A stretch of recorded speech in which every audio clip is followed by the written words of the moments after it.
देखो आज का जो टॉपिक चलने वाला है उस टॉपिक का नाम है उत्प्लावनता। क्या नाम है? उत्प्लावनता। इसको हम लोग उत्प्लावन बल भी कहते हैं। क्या कहते हैं? उत्प्लावन बल। ठीक ना। तो किसी भी चीज का डेफिनेशन लिखने से पहले, परिभाषा लिखने से पहले उस चीजों के बारे में हमें अच्छी तरह समझना चाहिए आखिर ये है क्या। ठीक ना। उत्प्लावनता और उत्प्लावनता और क्या कहते हैं? उत्प्लावन बल भी कहते हैं। ठीक ना। उत्प्लावन बल, ये बल है क्या? ठीक ना। और ये बल यह कहाँ काम करता है? यह बल अक्सर जो है पानी में काम करता है। कहाँ काम करता है? पानी में। ठीक है। पानी या फिर गैस में काम करता है, या तो द्रव में या तो गैस में। ओवरऑल का मतलब तरल। तरल का मतलब होता है द्रव और गैस दोनों। तरल का मतलब क्या होता है? द्रव और गैस दोनों। ठीक है। इसके बारे में समझो ये कैसे। ठीक है। पहले समझेंगे तो अपने आप पता चलेगा। जी सर ये तो आप सही बोले कि ये उत्प्लावन बल तो हम लोग भी महसूस किए हैं अपने जीवन में, हम लोग उपयोग किए हैं इस बल का। ठीक है ना। या समझेंगे पहले कि हम लोग ये बल है क्या। ठीक है ना। हेडिंग सब लगा लिया है तो ध्यान से समझना है। ऐसा देखा जाता है कि कुएं से पानी खींचते समय पानी से भरी बाल्टी जब तक कुएं के जल में डूबी रहती है, ठीक ना, हल्की प्रतीत होती है। तुम लोग हर एक बच्चा जो कुआं से कभी पानी निकाला होगा। ठीक ना। कुआं से मान के चलो बाल्टी से पानी निकाला होगा। जो आसपास मान लो कि चलो यहाँ यदि नहीं निकाला होगा, कभी कोई मंदिर वगैरह गया होगा। ठीक ना। मंदिर से यदि गया होगा, मंदिर में देखा जाता है कि अक्सर मंदिर में कुआं होता है ना। अब मंदिर में जल चढ़ाने के लिए हम जो पानी निकालते हैं वो कहाँ से निकालते हैं? कुआं से निकालते हैं। तो कुआं में जो बाल्टी डुबाते हैं, ठीक ना, तो उसके बाद बाल्टी डुबाने के बाद जब उसको जो खींचते हैं रस्सी के सहारे, ठीक ना, जब तक बाल्टी जब पानी के अंदर रहता है वो बहुत तेजी से फटाफट खींचा जाता है ना। और लगता है कि बाल्टी बहुत हल्का लग रहा है, जबकि तब भी बाल्टी में एक बाल्टी पानी भरा होता है। ठीक ना। तब भी बाल्टी में क्या होता है? एक बाल्टी पानी भरा होता है। फॉर एग्जाम्पल जैसे मान लो कि ये मान लो कुआं है, ठीक ना, ये कुआं है। उसके बाद जो है इससे मान के चलो, ठीक ना, कि एक बाल्टी को हम लोग डुबाते हैं। कुआं मान लो पानी कुछ यहाँ तक भरा पड़ा है। ध्यान से समझेगा। ठीक ना। बहुत बढ़िया टॉपिक है ये। कुआं मान लो यहाँ तक क्या पानी भरा है। ठीक ना। एक बाल्टी मान लो क्या कि हम लोग पानी उससे जो है बाल्टी कुआं के अंदर है, उस बाल्टी को हम लोग कहाँ कर रहे हैं? ऊपर खींच रहे हैं। ठीक है ना। कहाँ खींच रहे हैं? ऊपर। इसके अंदर मान लो एक बाल्टी है यहाँ पे।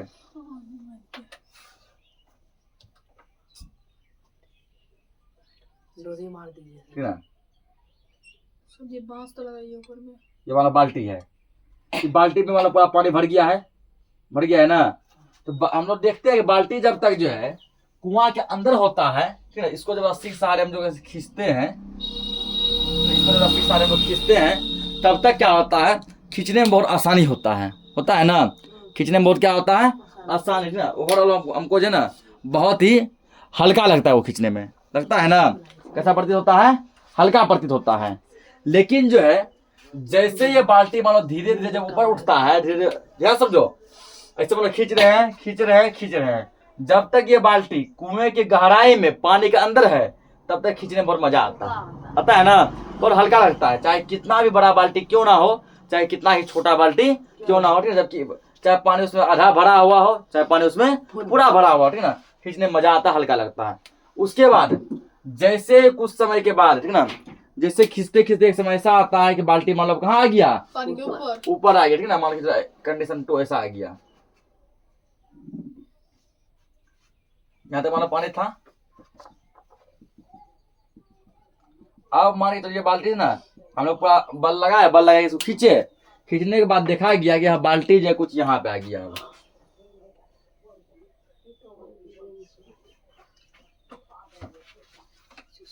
ये बाल्टी मान लो यहाँ आ गया। अब क्या देखते हैं? उसके बाद अब जो इसको जो खींचेगा बाहर की तरफ, अब ये भारी लगता है ना। अब ये क्या लगता है? भारी लगता है। जब ये पानी के अंदर था तब जब खींच रहे थे तो ऐसे खींचने में पूरा मजा आ रहा था, बहुत ही जरा हल्का प्रतीत हो रहा था जब तक पानी के अंदर था। जैसे ही बाल्टी यहाँ पानी का बाहर निकल गया, अब जब खींचे थोड़ा जरा बल लगने लगा ना। अब ये थोड़ा भारी लगने लगा। पहले पूरा फटाफट खींचा रहा था, अब पहले कंपेयर में इसमें थोड़ा क्या लगने लगा? ताकत लगने लगा, अधिक, ठीक ना, अधिक बल लगने लगा। तो यहाँ पर इसको जो है यहाँ इसलिए पानी के अंदर यहाँ हल्का लग रहा था, नीचे से एक बल इसको धक्का दे रहा था। ठीक है। नीचे जो है एक बल धक्का दे रहा था। अब इसको डबल बल हो गया। एक बल तो हम खींच रहे हैं, हम कहाँ खींचना चाह रहे हैं इसको? ऊपर की नीचे? ऊपर। अब बल भी जो नीचे जो ढकेल रहा है कहाँ ढकेल रहा है? ऊपर। ठीक ना। यहाँ यानी हम ऊपर खींचना चाह रहे थे और नीचे जो बल इसको धक्का दे रहा है वो भी कहाँ दे रहा है, ऊपर, यानी इसको ऊपर की ओर डबल बल लगने लगा ना। वही जो नीचे को जो इसमें बल जो पड़ा था जो इसको धक्का देता नीचे से, उसी बल का नाम है उत्प्लावन बल। क्या नाम है, उत्प्लावन बल या फिर उत्प्लावनता, ठीक ना। यह बल जो है पानी या फिर गैस में काम करता है।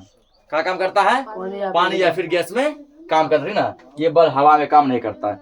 सेम यहाँ ऐसा प्रतीत होता है, तुम लोग देखो सभी साइकिल चलाता होगा, ठीक ना, या गाड़ी वगैरह कुछ भी।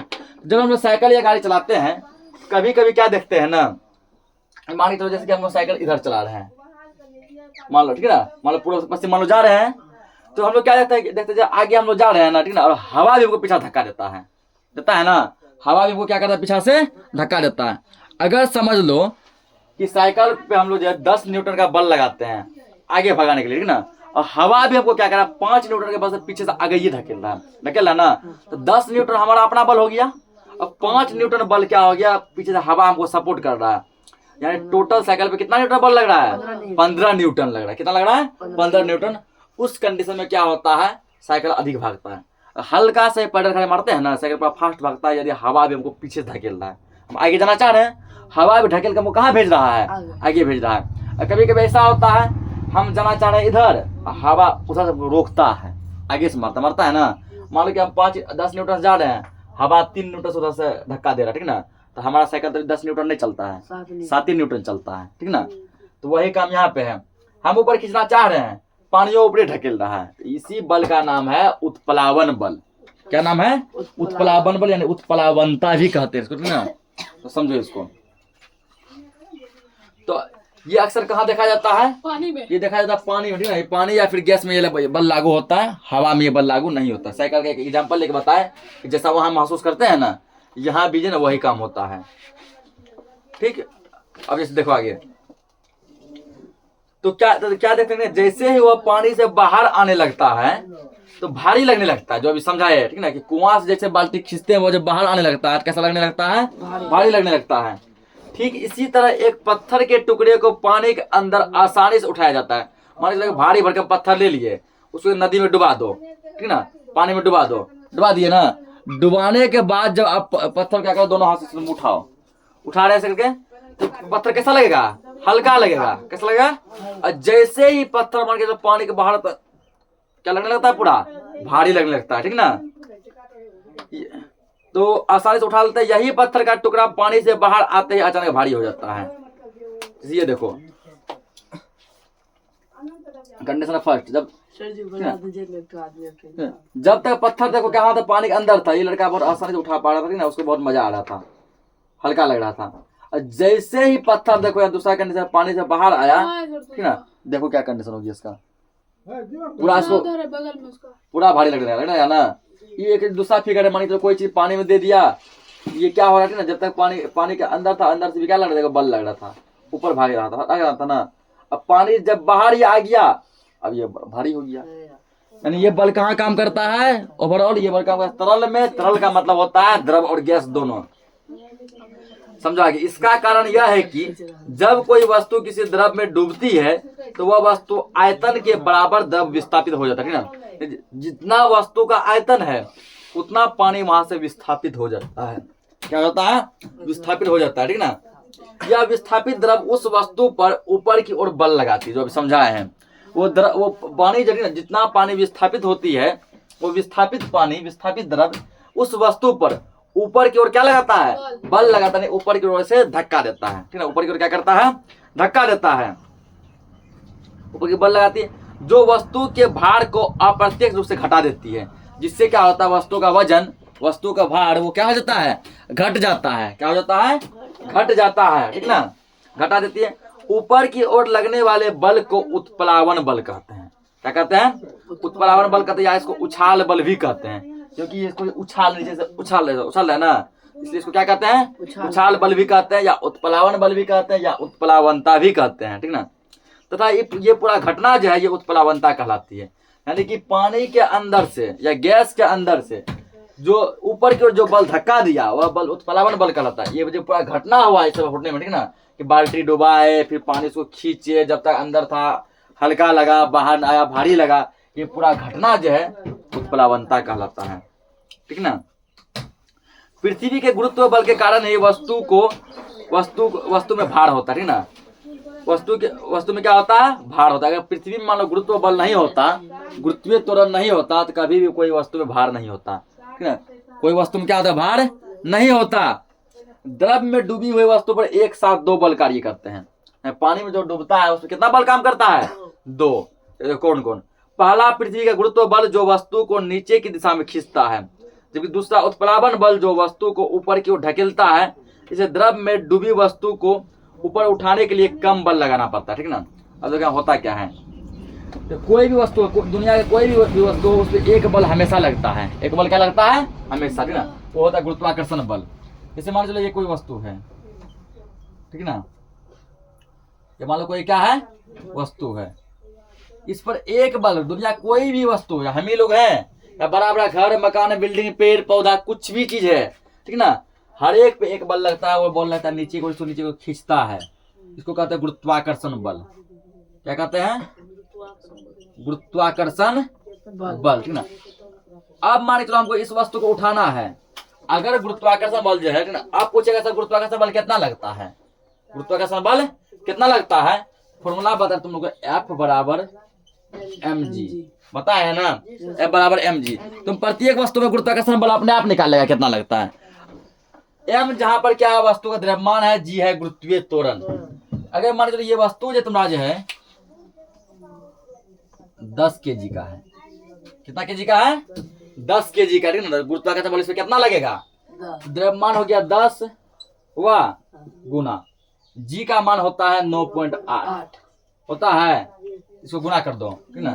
गुना जो करेगा इस ये पॉइंट रखी सक जाएगा ना, पॉइंट यहाँ था, यहाँ आ जाएगा 98 पॉइंट। अब पॉइंट का कोई वैल्यू नहीं होता है कि पॉइंट का इधर आ जाएगा गुना करने के बाद 98। और बल को न्यूटन, यानी यदि 10 के लिए कोई वस्तु है तो उस पे जो ना 98 न्यूटन बल कौन खींच रहा है, पृथ्वी। कि गुरुत्वाकर्षण बल किसमें होता है, पृथ्वी में, धरती में। 98 न्यूटन बल से पृथ्वी उसको खींच रही है। अब हमको इसको उठाना है, यदि इसको उठाना है, ठीक ना, तो कम से कम इसमें हमको 100 न्यूटन का बल लगाना पड़ेगा, तब ये हिलेगा। मतलब 50 न्यूटन लगाए हिलेगा तक नहीं, ठीक ना। 70 न्यूटन लगाए कुछ नहीं होगा, 80 न्यूटन, 90 न्यूटन, 95 न्यूटन, 98 न्यूटन तक कुछ भी नहीं होगा। जैसे 99 न्यूटन लगा देंगे, यानी इससे जरा कर दिए ना, अब थोड़ा सा उठेगा, ठीक ना। उसके बाद जो है 100 न्यूटन, 120 न्यूटन किए अधिक दूर उठा पाएंगे, ठीक ना। यानी जो वस्तु, कोई भी वस्तु सभी में क्या लगता है, सभी में जो है गुरुत्वाकर्षण बल लगता है। फॉर एग्जाम्पल जैसे मान चलो किसी आदमी का वजन जो है ना 50 kg है, ठीक, उस वो आदमी धरती में खड़ा है, ठीक, उस पे मान लो कितना बल लगता होगा, किसी का वेट तो होगा 50 kg, कितना लगता होगा, कर लो यहाँ पे mg, ठीक है। m का माने 50, g का माने 9.8, इसको गुना करो, 9.8 गुना 50, 8 पंजे 40 का 0 हासिल 4, 9 पंजे 45, 4 49, एगो ये 0 रख दो। क्या के बाद पॉइंट है, एक के बाद यहाँ पॉइंट रख दो, यानी हो गया ये 490 न्यूटन इतना खींचता है। अगर उस आदमी तुमको अपने गोदी में उठाना है ऐसे करके, तुमको कम से कम उसमें है ना 490 न्यूटन से अधिक बल लगाना पड़ेगा, ठीक है। कितना लगाना पड़ेगा, 490 न्यूटन से अधिक। मान वो आदमी 490 न्यूटन से, वो कौन क्या हो रहा है, 490 न्यूटन से हल्ला नहीं करेगा। बहुत बढ़िया टॉपिक समझा रहे हैं। 490 न्यूटन से उसको धरती खींच रहा है, ठीक ना। ये इसमें ये सब नहीं है बात, फिर तो वो समझा रहे हैं ताकि जानो कुछ बेसिक चीज भी।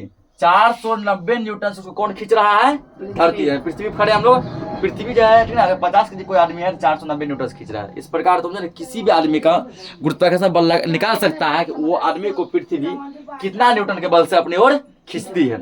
अब यदि इस आदमी को गोदी में उठाना है तो हमको इतना न्यूटन से अधिक बल लगाना पड़ेगा, ठीक है ना। 490 तक तो हिल भी नहीं करेगा वो। अब तुम 500 न्यूटन लगाओ, 510, 520 ऐसे लगाओ। ये होता है नॉर्मल वस्तु जो कि हवा में होता है, ठीक ना, बाहर होता है। अब जो पानी में होता है, ठीक, तो पानी में जो होता है, अगर मान के चलो कि तुमको इसमें जो है ना 10 लीटर पानी है, ठीक, तो धरती उसको खींच रहा है अपनी तरफ, खींच रहा है ना, तो 10 लीटर के लिए देखो कितना खींचता है, 58, यानी धरती इसको 98 न्यूटन से अपनी ओर क्या कर रही है, खींच रही है। और ठीक इतना ही बल से क्या कर रहा है, ये भी ऊपर उसको धक्का दे रहा है। 98 न्यूटन धरती इसको नीचे खींचना चाहा, खींचा नहीं से, 98 न्यूटन से क्या किया, पानी उसको ऐसे ऊपर ढकेल दिया, ठीक है। ये भी क्या किया, 98 न्यूटन से इसको क्या किया, ढकेल दिया। तो ये मान के चलो नीचे खींचा मान लो प्लस, ऊपर ढकला मान लो माइनस, या ऊपर ढकला उसको मान लो प्लस, नीचे खींचा उसको मान लो माइनस। तो प्लस 98 माइनस 98 करके क्या हो गया 0, यानी कि वहां पर ना तो धरती कुछ बल लगाया ना ही पानी लगाया, यानी इसका वजन हो गया तो वो 10 kg 10 लीटर हो गया ना। अब जब इसको उठाते हैं 10 लीटर को, हमसे आसानी से उठ जाता है, क्योंकि यही चीज जब बाहर था हमको कितना न्यूटन बल लगता था 98 न्यूटन, तो उसी का था हमको 100 110 115 120 इतना न्यूटन लगाना पड़ता था। अब इसको उठाने के लिए कितना केजी लगाना पड़ेगा 10 kg, क्योंकि इतना इतना हो गया 0 हो गया ना, जो इसका वास्तविक वजन है अंदर तक उतना ही वजन लगता है, इतना इससे उठाना आसान होता है। जैसे बाहरी आता है पृथ्वी फिर अपना प्रभाव दिखा देता है, पृथ्वी इसको खींचने लगता है, फिर हमको उतना ही ताकत लगाना पड़ता है, ठीक ना। तो ये सब क्या होता है उत्प्लावन बल, ठीक ना। तो हम पहले समझ लेते हैं, उसके बाद इसको क्या करेंगे लिखाएंगे। तो पृथ्वी पे 2 बल लगता है, बता दी दोनों। एक बल धरती अपने ओर खींचती है जिसको गुरुत्वाकर्षण बल कहते हैं, उसके बाद एक बल जो है पानी ऊपर की ढकेलती है जिसको हम उत्प्लावन बल कहते हैं। प्रत्येक तरल पदार्थ है, तो तरल का मतलब होता है द्रव और गैस दोनों होता है। अगर द्रव बोले तो द्रव मतलब केवल पानी आता है, पानी फॉर्म में, जैसे दूध हो गया, ठीक ना, पानी हो गया, ठीक ना, तेल हो गया, ये सब चीज आएगा। और गैस में बाकी सब प्रकार गैस आता है, ठीक ना। तरल बोल दिए, तरल का मतलब द्रव और गैस दोनों आ जाता है। तो प्रत्येक तरल पदार्थ उत्प्लावन प्रदर्शित करता है जिससे वस्तु के भार में कमी आ जाती है, ठीक ना। इसको हम लोग एक प्रयोग के द्वारा समझ सकते हैं। इसे प्रयोग द्वारा प्रमाणित करने के लिए एक धातु के टुकड़े को कमानीदार तुला से लटका दिया गया, ठीक ना। एक कोई धातु लिया गया, मान लोहा लिया गया, कोई भी वजनदार चीज लिया गया, उसको एक तराजू पर, ऐसा तराजू देखा है तुम लोग, कमानीदार तुला, उसकी नोक्सी में से लटका दिया गया, लटकाया। अब क्या किया गया, उसका वजन को नोट कर लिया गया। वजन को मतलब नोट किया गया, देखा गया 20 kg का है, 10 kg का, कुछ भी वजन तो आया होगा, 10 kg का 20 kg का कुछ भी ना, मान लेते 10 kg का था, ठीक। उसके बाद क्या हुआ, लटका दिया गया, टुकड़ा का भार ज्ञात करके नोट कर लिया गया कितना केजी है, कॉपी में लिख लिया गया। पुनः टुकड़े को धीरे धीरे एक बड़े बीकर में रखे पानी में डुबाया जाता है ना, यहाँ देखो है ना पानी, इसमें डुबाया गया। यहाँ क्या कर दिया गया, एक बाल्टी रख दिया गया, उसमें पानी भर दिया गया, धीरे धीरे उसको डुबाया गया। पहले हल्का सा, थोड़ा और ज्यादा, थोड़ा और ज्यादा, ऐसे करते करते ना काफी गहराई तक क्या किया, बाल्टी के पेंदी तक पूरा डुबाया गया, ठीक।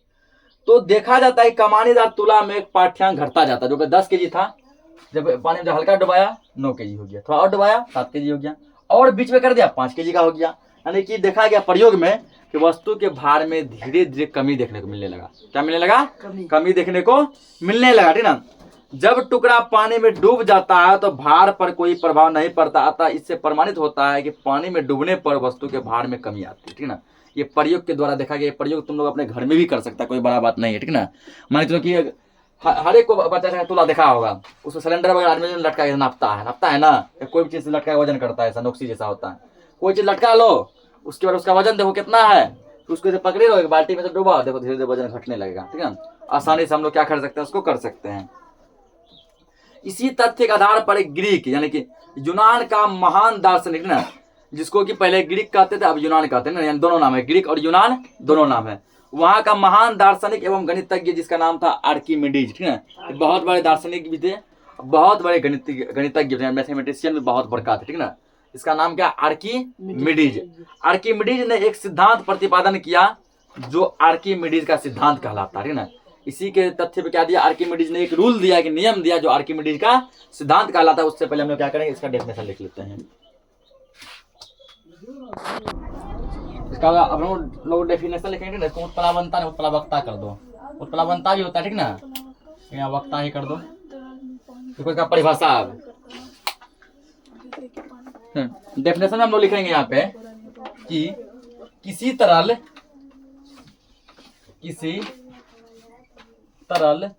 का मतलब जस्ट बताए हैं द्रव और गैस दोनों, ठीक ना। तो ये लिखाते होता है लेकिन हम लोग फिर भी लिख देते हैं ब्रैकेट में, द्रव और गैस ब्रैकेट करो, ठीक ना। लेकिन तरल का मतलब ये कंफ्यूजन नहीं होना चाहिए, द्रव भी इसका मतलब होता है और गैस भी इसमें दोनों आ जाता है, ठीक ना, पानी और हवा सब आता है। किसी तरल में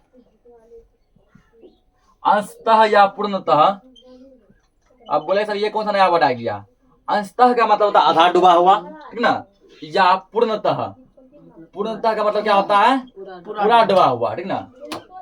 अंशतः या पूर्णतः डूबी हुई वस्तु, डूबी हुई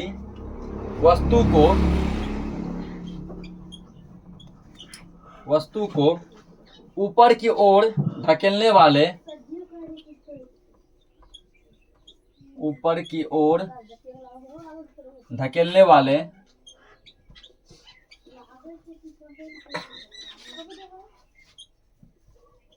बल की प्रवृत्ति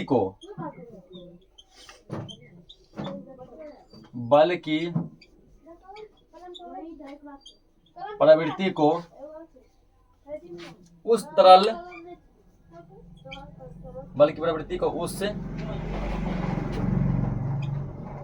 तरल की उत्प्लावकता कहते हैं।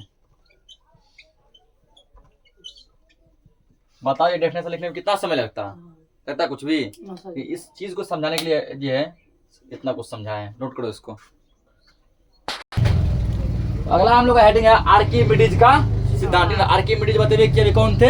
ये बहुत बड़े कौन थे? दार्शनिक भी थे और गणितज्ञ भी, बहुत बड़े मैथमेटिशियन थे, ठीक ना। ये क्या किए? ये जो है उत्प्लावन बल के संदर्भ में एक सिद्धांत दिए, एक नियम दिए, ठीक ना। जो नियम ये दिए उसी नियम को हम लोग क्या कहते हैं? आर्किमिडीज का सिद्धांत कहते हैं। लेकिन वो नियम है क्या? ठीक ना, वो नियम है, कहता है कि कोई भी ठोस वस्तु को यदि द्रव या गैस में या तो पूर्णतः पूरा, यही बात को ये बताया, ठीक ना, या तो अंशतः आधा, यदि तुम उसको डुबा देता है, ठीक, तो उसके भार में एक कमी आ जाती है। प्रत्यक्ष रूप से क्या आ जाती है? कमी। उसका भार पहले जितना था अब उसका भार उतना नहीं हो जाता है। उसमें क्या हो जाती है? कमी आ जाती है, यानी उसका भार उसका घट जाता है, ठीक ना। तो जो घट जो जाता है, यह घटा हुआ भार क्या होता है? वो जो वस्तु जो पानी में डुबाए थे या गैस में डुबाए थे, तो वो अपने साथ क्या किया? कुछ जो है ना द्रव को, पानी में डुबाए द्रव को, गैस में डुबाए तो हवा को विस्थापित किया। जितना द्रव या जितना हवा को विस्थापित किया, उसका घटा हुआ भार उस द्रव या हवा के बराबर होता है। विस्थापित द्रव या हवा क्या होता है? बराबर होता है। यही इसका नियम कहता है, ठीक ना। तो इसी को लिखना है, क्योंकि हम लोग इस चीज को बात समझ चुके हैं, बस यहाँ पर लिखना है। क्या लिखेंगे? सर्वप्रथम यूनानी वैज्ञानिक, पूछ सकता है कि आर्किमिडीज कहाँ के वैज्ञानिक थे? यूनान के। कहाँ के थे? यूनान के। यूनान में रहने वाले यूनानी कहते हैं। जैसे हम लोग भारत में हैं, तो भारत में रहने वाला आदमी भारतीय कहलाता है, इंग्लिश में इंडियन कहते हैं। यूनान का है, दूसरा नाम है ग्रीक, ठीक ना। तो सर्वप्रथम यूनानी वैज्ञानिक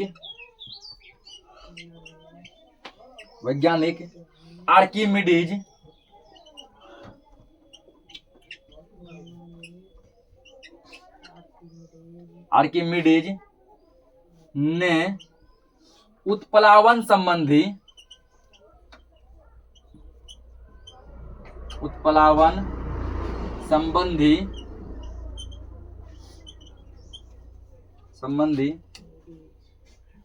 तथ्यों मतलब होता है बात, उत्प्लावन संबंधी बात, तथ्यों का परीक्षण करके एक सिद्धांत प्रतिपादित किया। उत्प्लावन के बारे में समझा, बूझा, जाना, ठीक ना। उसके बाद ये क्या किया? अपना एक नियम दिया, एक सिद्धांत प्रतिपादित किया।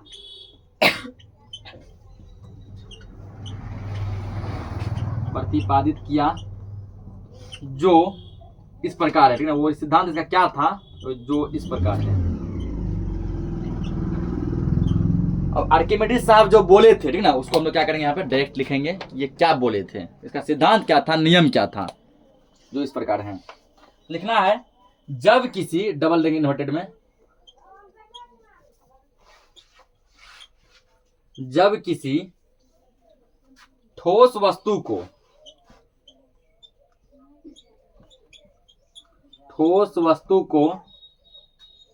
किसी द्रव या गैस में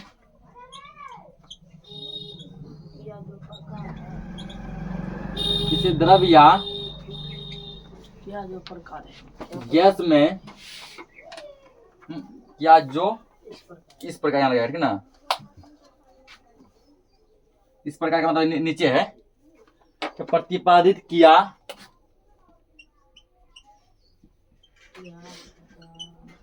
जो इस लगा दो, इस प्रकार है। तो क्या नियम दिया कि जब किसी ठोस वस्तु को किसी द्रव या गैस में पूर्णतः या अंशतः, पूर्णतः यानी पूरा, अंशतः यानी आधा, पूर्णतः या अंशतः डुबाया जाता है,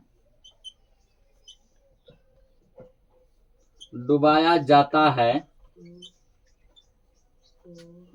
तो उसके भार में यानी वस्तु के भार में, उसके भार में एक प्रत्यक्ष कमी आ जाती है, एक प्रत्यक्ष कमी आ जाती है, आ जाती है, जो ठोस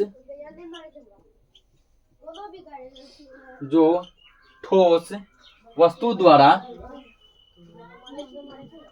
जो ठोस वस्तु द्वारा विस्थापित किए गए,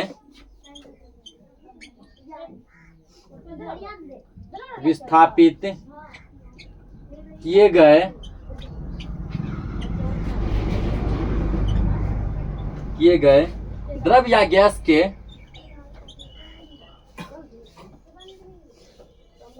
द्रव या गैस के भार के बराबर होता है।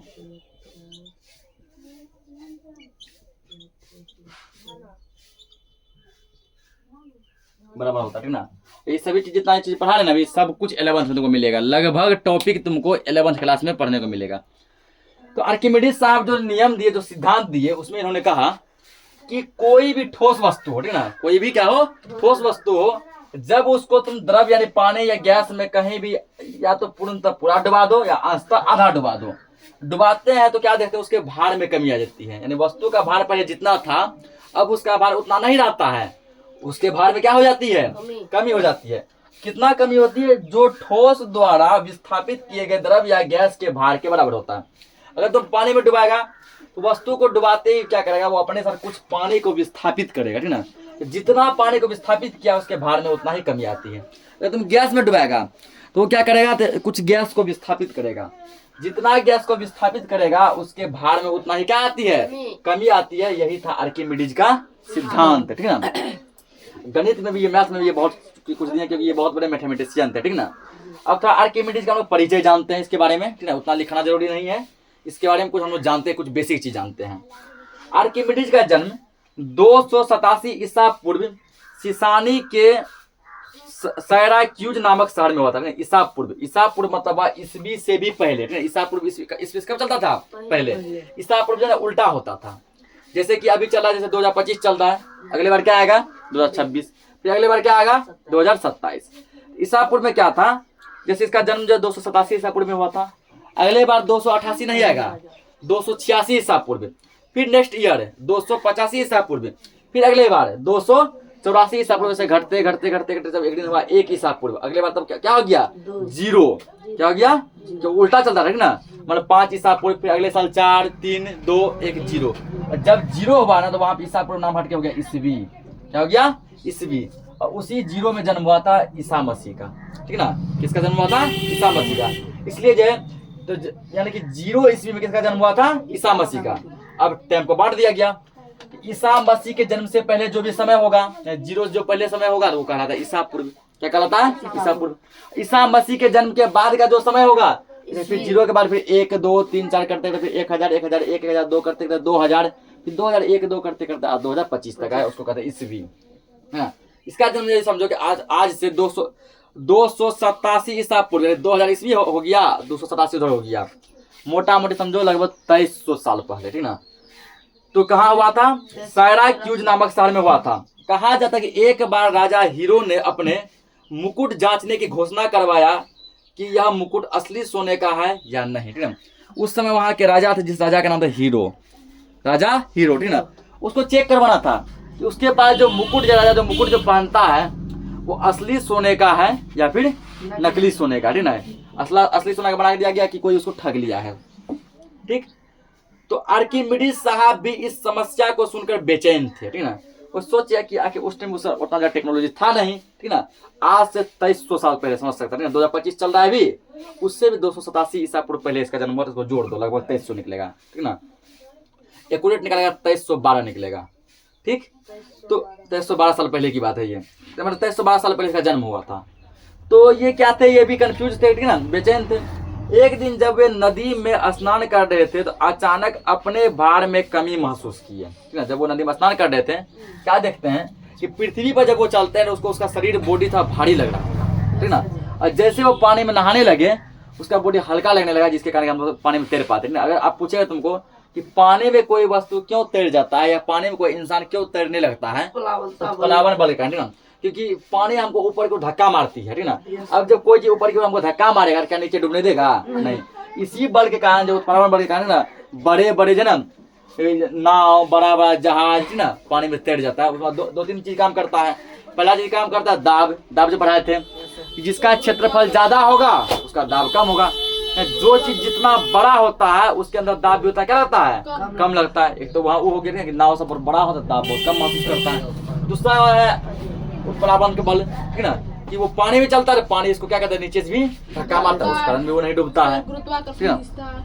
और गुरुत्वाकर्षण जो खींचता है तो उसको जीरो कर देता है ना उत्प्लावन बल, ठीक। तो फिलहाल हम अपने टॉपिक पे आते हैं। तो जब ये स्नान कर रहे थे तो वो देखा, महसूस किया कि उसके भार में कुछ कमी लगने लगा। उसका वजन कुछ क्या लग रहा था, घटा घटा सा लग रहा था, ठीक ना। धीरे धीरे कम पानी से अधिक पानी की गहराई में जाकर वो डुबकी लगाते गए। पहले हल्का पानी में गए, फिर जाते जाते मान लो यहाँ तक पानी में गए, ठीक ना। डुबकी लगाते गए तो फिर वो देखते चले गए कि लगाकर दोहराया कि, ठीक ना, कि और पाया गया कि वस्तु तरल पदार्थ में डूबती है तो उसके भार में कमी हो जाती है, ठीक ना। भार में ऐसा महसूस होता है कमी हो गया। पहले मान लो कम पानी ज्यादा पानी में गया तो ज्यादा हल्का लगने लगा, फिर वहां से कम पानी में आया, ठीक ना। तो वो मतलब कि वो खेल खेलने लगा वहां पे, ठीक ना, मजा आने लगा उसको कि कम पानी में था थोड़ा भारी लग रहा था, और ज्यादा पानी में गया थोड़ा हल्का, और अधिक पानी में गया तो थोड़ा और हल्का, फिर ज्यादा कम में आया। तो ये प्रयोग को कई बार किया, बार बार दोहराया, ठीक ना। तब वो अंत में एक निष्कर्ष पे पहुंचा कि जब कोई चीज पानी की अधिक गहराई में जाती है, ठीक ना, तो उसके वजन में कमी महसूस होता है, ठीक ना।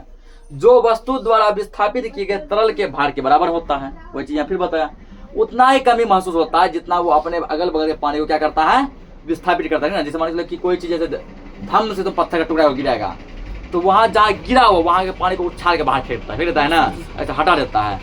जितना पानी को उछाला वो उतना कमी देखने को मिलेगा उसमें। इसी सिद्धांत का उपयोग करके उन्होंने मुकुट का आयतन एवं घनत्व निकाला, ठीक ना। मुकुट का आयतन और क्या निकाला, घनत्व निकाला, ठीक, घनत्व निकाला। कहा जाता है कि अनुसंधान से वे इतने खुश हुए कि स्नान अवस्था में बाहर निकलकर वे गली में नंगे को जुड़े का ढूंढ निकाला, ठीक ना, चिल्लाते हुए दौड़ने लगे। स्नान से जब खुश हुए, इतना खुश हुआ कि जब वो निकले ना उसको ये भी सोने रहा कपड़ा पहने के लिए पहने हैं ना, यानी कि नंगे क्या हुआ, गली में दौड़ गया। ऐसे नंगा ही क्या हो गया, गली में दौड़ गया। उसको इतना ही भड़क नहीं रहा कि हम कपड़ा तक नहीं पहने हैं, इतना वो बौखला गया, इतना खुश हो गया ना कि हमने वो चीज खोज निकाला। अब हम लोग राजा के मुकुट का चेक कर लेंगे वो मुकुट असली है कि नकली है, ठीक ना। इस सिद्धांत का प्रयोग करके वो जो ना आयतन और घनत्व उसका निकाले कि इसका मुकुट का आयतन इतना है, घनत्व इतना है। और अनुसंधान प्रयोग से वो इतना खुश हुए कि स्नान अवस्था में बाहर निकल कर वे गली में नंगे हो, ठीक ना, यूरे का ढूंढ निकाला और चिल्लाने लगे, यूरे का ढूंढ निकाला, यूरे का ढूंढ निकाला, अपने भाषा में वो बोले यूरे का ढूंढ निकाला, मतलब समझे कि सोल्यूशन निकाल लिया, चिल्लाते हुए दौड़ने लगे, ठीक ना। तो ये था इसके बारे में थोड़ा सा बेसिक परिचय। तो आज के इस क्लास को इतना ही रखते हैं, ठीक ना। हम लोग अब अगले क्लास में और ज़्यादा डिस्कस करेंगे।